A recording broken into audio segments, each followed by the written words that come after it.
Mais nous célébrons par-dessus tous notre Seigneur Jésus ce matin.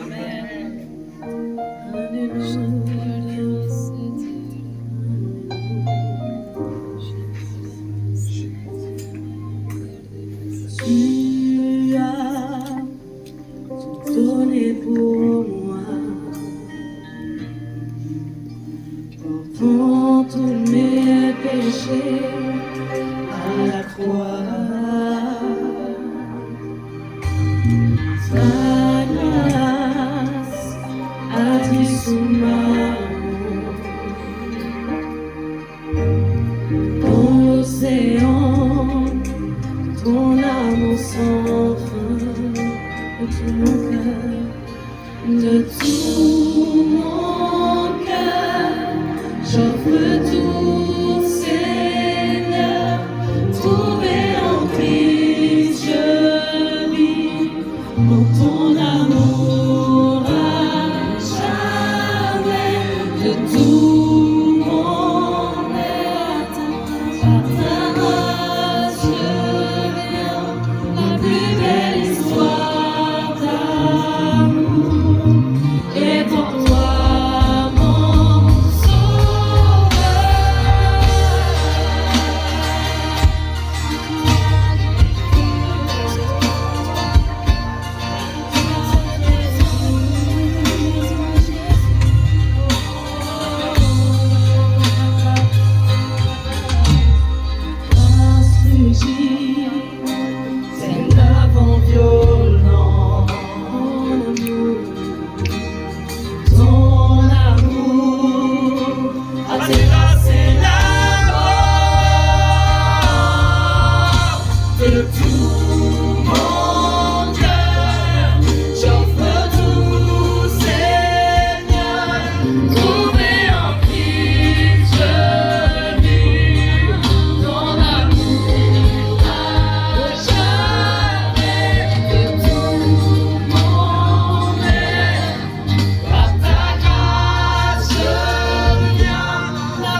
chante à celui qui a sauvé mon âme, à celui qui m'a ouvert ses bras, à celui qui est sauveur et roi, je chante jamais. À celui qui a sauvé mon âme, à celui qui m'a ouvert ses bras, à celui qui est sauveur et roi, je chante à jamais.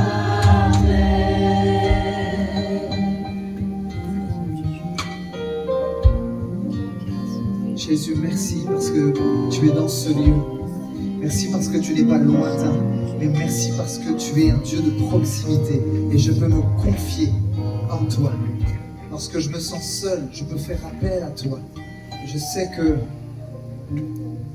tu es fiable. Je peux me réfugier en toi parce que tu n'es pas un mythe, tu n'es pas une invention humaine, mais tu es l'alpha et l'oméga. Tu es, tu étais, tu seras. Jésus, quelle joie de te connaître, de goûter à ton amour en ta présence. Il n'y a rien qui puisse combler ma vie comme toi tu peux le faire. Tu as dit, Jésus, je suis le pain de vie, celui qui se nourrit de moi n'aura plus jamais faim. Parce qu'il y a en toi une puissance de satisfaction. Je prie que celui qui est venu dans ce lieu aujourd'hui et qui est insatisfait, tu puisses le combler par ta présence et ton amour. Je bénis chaque personne, Seigneur, qui ont été invitées dans ce lieu pour là où les premières fois. Merci parce que tu les aimes. Merci parce que, en fait, tu leur as donné rendez-vous. Parce que tu ne les as jamais oubliés. Alors je te prie de les bénir. En ton nom, Jésus, j'ai prié. Amen. Amen. Alors je vous invite à prendre place. Je voudrais vous souhaiter la bienvenue à cette troisième célébration. En fait, c'est la troisième célébration. La première était à 9h30, la deuxième à 11h30, et là, c'est la dernière. Peut-être un jour, il y en aura une quatrième, je ne sais pas. Tous les bénévoles en PLS. Ah, pasteur. Mais c'est un bon signe. Moi, j'appelle ça les problèmes de riches. Bon, bref. Ceci étant dit, je voudrais vous souhaiter la bienvenue. Je m'appelle Grégory, je suis pasteur de l'église Parole de Vie. Et je voudrais, pendant 2 petites minutes, vous expliquer ce qu'est le baptême. Alors, le baptême, le pianiste s'en est allé. Ouais, c'est sa troisième, il en a marre. Il va aller se reposer. C'est pas grave. Le baptême, en fait, je vais introduire ceci. Alors, ça va faire un peu bizarre, mais c'est un peu comme des funérailles. On a tous déjà participé au moins une fois dans nos vies à des funérailles. C'est quelque chose qui est douloureux parce que quand on voit le cercueil descendre dans la fosse, on sait que le mort ne remontera pas de la fosse. C'est une séparation qui est déchirante. Et ce n'est jamais simple, des funérailles. Mais le baptême, je vais le dire comme ça, sont les funérailles les plus joyeuses qui puissent exister sur la terre. Pourquoi ? Parce que ce sont les seules funérailles où le mort ressort vivant. Amen. Alléluia. Pourquoi ? Parce que, en fait, la Bible dit que nous sommes morts avec Christ, mais que nous sommes ressuscités avec lui. Lorsque nous plongeons, ah merci mon frère, et lorsque nous plongeons le baptisé à l'intérieur, c'est comme ce symbole que les choses anciennes sont passées. Mon péché, il reste au fond. Mon ancienne vie, elle reste au fond. Ma haine, ma colère, ça reste au fond. Tout ce qui m'a mené à l'échec, tout ce qui m'a mené finalement à la perdition, ça reste au fond. Et quand je me relève, en fait, je suis une nouvelle personne parce que j'ai la vie de Jésus.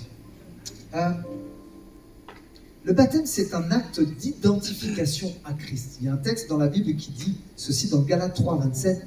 Vous tous qui avez été baptisés en Christ, vous avez revêtu Christ. Je vais vous donner une image. En fait, on avait tous des vêtements souillés. Et quand Jésus est venu sur la terre, il est Dieu, mais il a pris la forme d'un homme.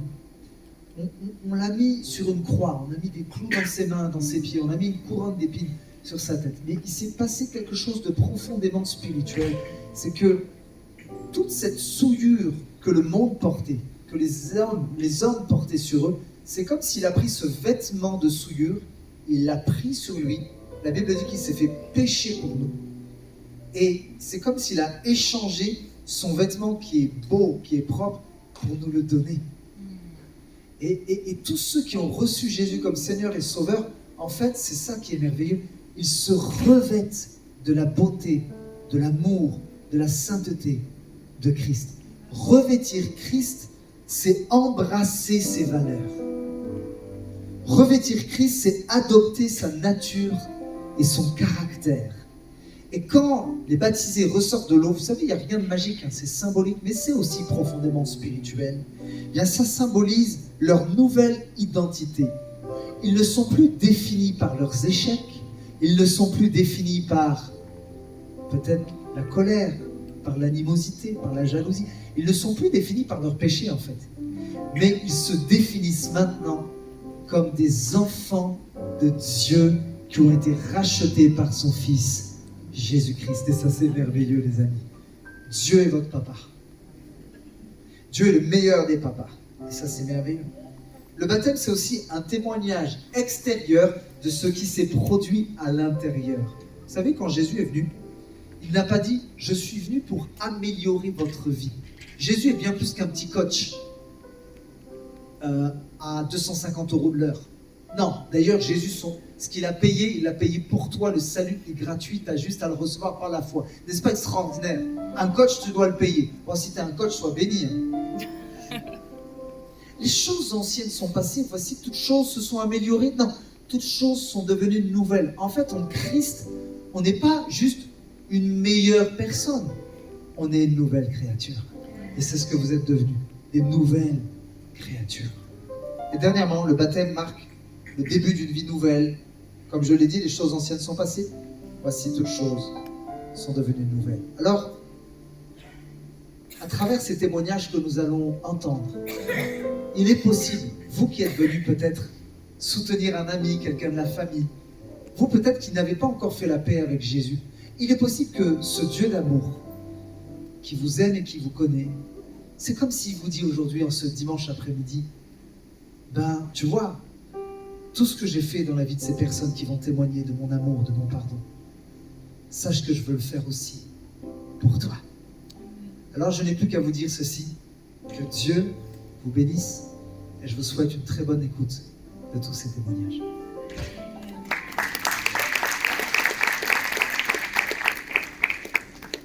Bonjour à tous. Du coup, nous allons passer à l'écoute des témoignages et nous allons commencer par Myron.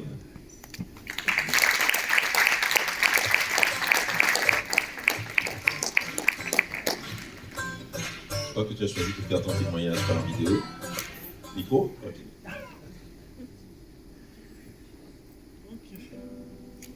Bonjour. Bonjour. Bon, pour ceux qui ne me connaissent pas, je m'appelle Myron. J'ai 24 ans. Et ça va faire un peu plus d'1 an que je suis dans cette église. Je suis arrivé par le biais d'une amie et il y a un peu plus d'1 an, j'ai décidé que cette église-là sera ma maison. Et jusqu'à aujourd'hui, j'ai aucun regret. Je vais parler de mon témoignage, je vais parler de qui j'étais avant de rencontrer Jésus. Déjà, j'ai vécu dans une famille qui était très croyante. Le soir, on priait. Souvent, la prière Notre Père, d'ailleurs, que je connais par cœur grâce à eux. Que ce soit dans ma famille avec mes parents ou chez mon tonton et ma tata. Tous les soirs, on faisait la prière Notre Père. Quand j'étais petit, je me souviens aussi d'être parti au catéchisme. C'est ma mère qui m'y envoyait, j'étais pas content. J'ai fait mes caprices et au bout d'un moment, j'ai arrêté d'y aller. Et plus je grandissais, plus je m'éloignais de Dieu, de Jésus et de l'Église, tout simplement. Jusqu'à un moment où, arrivé à l'adolescence, voilà, j'ai coupé court à tout ça. Il était toujours présent dans ma vie. Quand on me demandait, je répondais que j'étais chrétien. Mais je ne pratiquais plus, je ne priais plus, je ne faisais plus grand-chose. Pour poser le contexte, à un moment de ma vie, on a déménagé, on est parti de Paris pour venir s'installer à Orléans. Et je l'ai très mal vécu.